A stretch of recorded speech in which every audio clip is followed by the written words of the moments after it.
Hai, perkenalkan, ini tentang kita, siswa SMA semester akhir.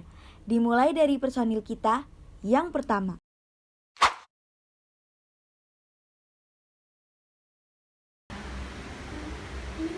Ajeng!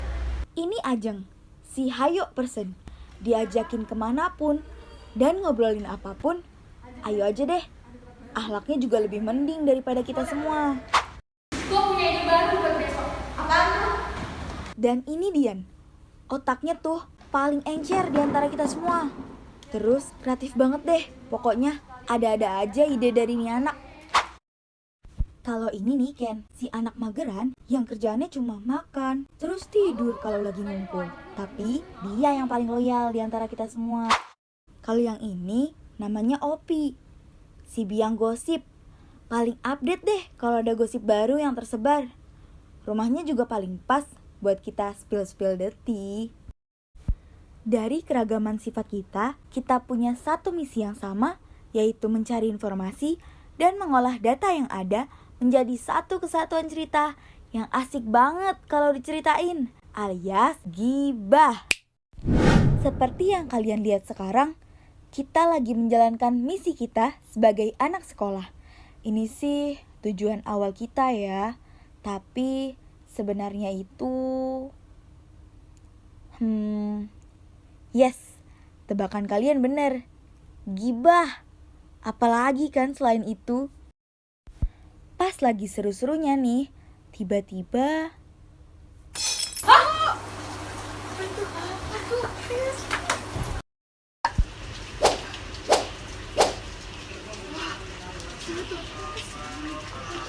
Lanjutin gak, Gen? Kamu apaan sih, Mas? Kamu yang apaan? Bandung anak aja gak bisa. Siapa yang gak bisa? Asal kamu tahu, aku udah ke dokter, konsul tiap minggu. Emang punya anak mimpi kamu aja? It's my dream, Mas, not only you. Kamu gak tahu kan rasanya jadi aku ditanyain setiap hari sama anak kantor, kapan punya anak, mikir dong kamu. Ya namanya belum dikasih rezeki, mau gimana lagi? Emang aku bisa maksain? Ah, terserah lah. Kalau dalam waktu 6 bulan kamu belum hamil juga, aku bakal cari jalan sendiri. Aduh, Mas Bayu, Mbak Mira, ada apa sih? Kita gak ada banyak tanda, malu-malu. Mas dulu masuk.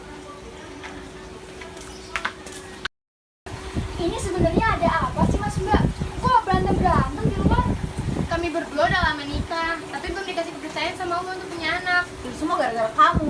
Apaan sih? Udah, ngapain sih ribut-ribut? Nih ya, saya kasih tahu ya. Sekarang itu zaman modern, ada yang namanya program bayi tabung. Coba kalian berdua. Program bayi tabung itu apa ya, Mbak? Program bayi tabung itu... Apa itu program bayi tabung? Program bayi tabung merupakan bioteknologi modern. Bioteknologi modern merupakan penerapan bioteknologi menggunakan alat dan cara kerja yang canggih dalam menghasilkan produk di bidang pangan, kesehatan, bahkan pertanian. Produk yang dihasilkan bisa melalui beberapa teknik. Yang pertama, rekayasa genetik, yang kedua, kultur jaringan, dan yang ketiga, cloning.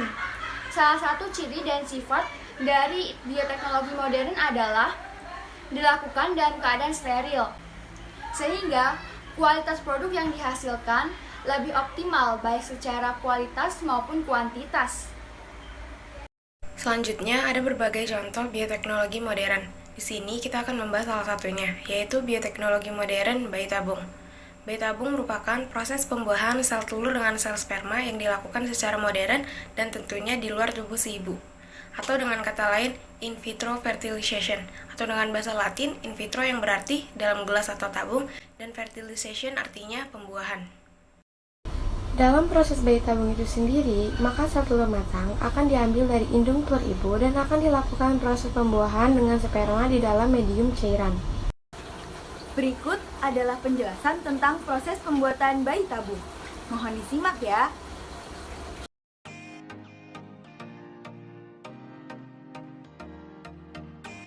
Bagaimanakah proses bayi tabung dari awal sampai akhir? Proses bayi tabung dari awal sampai akhir boleh dikatakan hanya berbeda di cara bagaimana sel telur dibuahi. Sel telur yang diambil dari calon ibu kemudian dibuahi dan setelahnya akan dipindahkan ke dalam rahim wanita untuk menciptakan kehamilan, berkembang, kemudian dilahirkan seperti pada umumnya.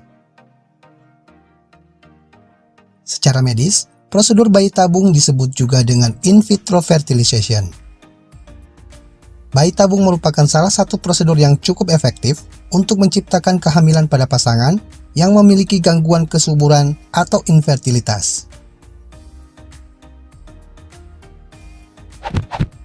Mari kita ulas proses bayi tabung dari awal sampai akhir secara singkat.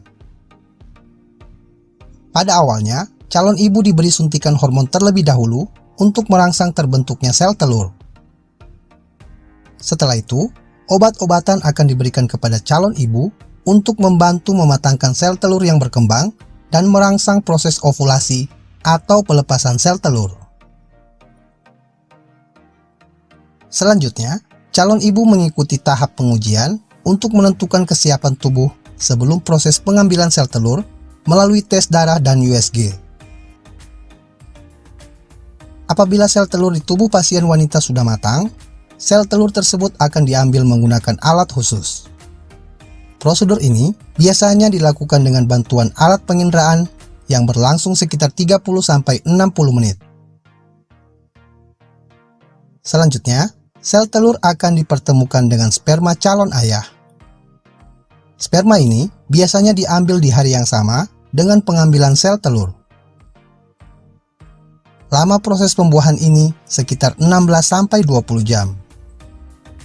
Kemudian, sel telur yang telah dibuahi akan disimpan dan dipantau di laboratorium selama 3-5 hari.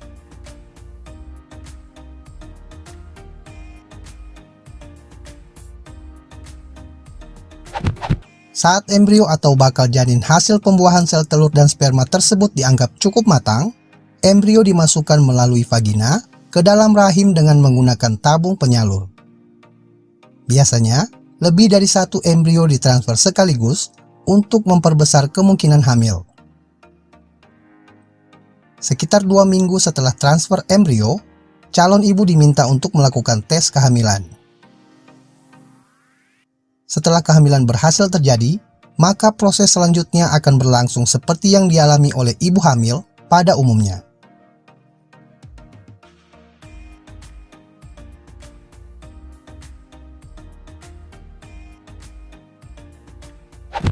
Proses bayi tabung dari awal sampai akhir tentu saja tidaklah sederhana. Proses ini membutuhkan waktu sejak proses konsultasi ke dokter sampai pada masa observasi setelah proses penyuntikan embrio ke dalam rahim. Selain itu, dari berbagai sumber, perkiraan biaya untuk prosedur bayi tabung di Indonesia berkisar antara 60 hingga 100 juta rupiah. Biaya tersebut di luar biaya prosedur atau tindakan lain dan obat-obatan jika dibutuhkan.